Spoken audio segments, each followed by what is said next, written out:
तमाम पाकिस्तान, तमाम मुसलमान, तमाम KPK, तमाम दीनी अक़लियतें, तमाम भाई बहनों को मेरा सलाम। आप सबको मालूम है कि हम इस वक्त एक अजीब सी तकलीफ़ से गुज़र रहे हैं। पाकिस्तान में पिछले 1.5 साल से जो शरह महंगाई आई है, जो तबाही आई है आवाम की, पिछले 50 साल में ऐसी महंगाई नहीं देखी गई। इसके बावजूद जिस किस्म की इंसानी और जिस्मानी फस्तायत आ चुकी है, ख़ासकर PTI वर्कर्स इसका सामना कर रहे हैं। हज़ारों हमारे भाई बहन वर्कर्स हमारे जेल में हैं बेगुनाह। शरियार अफरीदी, अली मोहम्मद, खतीजा शाह, डॉक्टर यास्मीन राशिद, उमर चीमा, सेंटर एजाज चौधरी, मुराद सईद, हमारे सारे भाई बहनें इस वक्त अजीब सी अजियत से गुजर रहे हैं। किस लिए? क्योंकि वो प्रेस कॉन्फ्रेंस नहीं करेंगे और खान का साथ नहीं छोड़ेंगे। लेकिन ये याद रखें, खान का साथ छोड़ना पाकिस्तान का साथ छोड़ना है।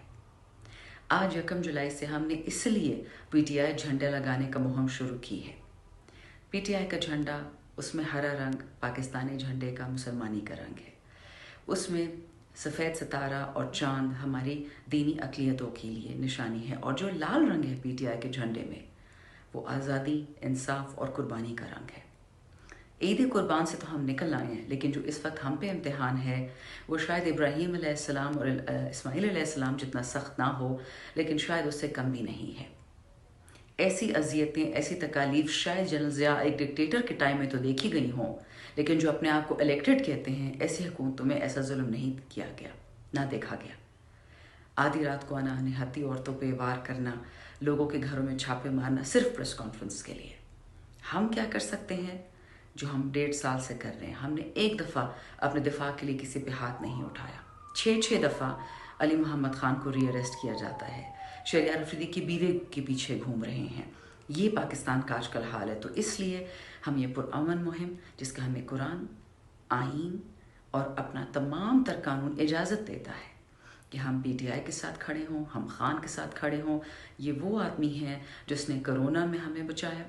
बेशक मर्ज़ी अल्लाह की थी, लेकिन हमें नौकरियां दी, हमें रिज़्क़ दिया, मुल्क चलाए रखा, हमारी मईशत बढ़ाई, हमारे हालात ठीक किए।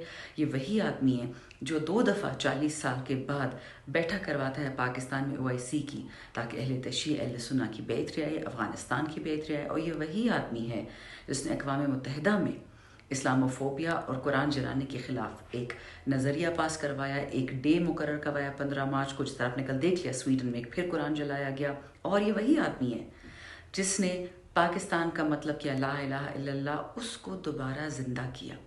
वो हक हमसे कोई नहीं छीन सकता। इसलिए मैं दोबारा सबसे रिक्वेस्ट करती हूँ, तमाम MNA से, सेनेटर्स से, हमारे जितने नाज़िमान साहिबान हैं, काउंसलर्स हैं, वर्कर्स हैं, कि ज़्यादा से ज़्यादा इस झंडा लगाओ मुहिम का हिस्सा बने। ये एक पुरअमन मुहिम है। इंशाअल्लाह हम अपने मकसद में कामयाब होंगे, लेकिन कुर्बानियों के बाद। पाकिस्तान जिंदाबाद। बहुत शुक्रिया।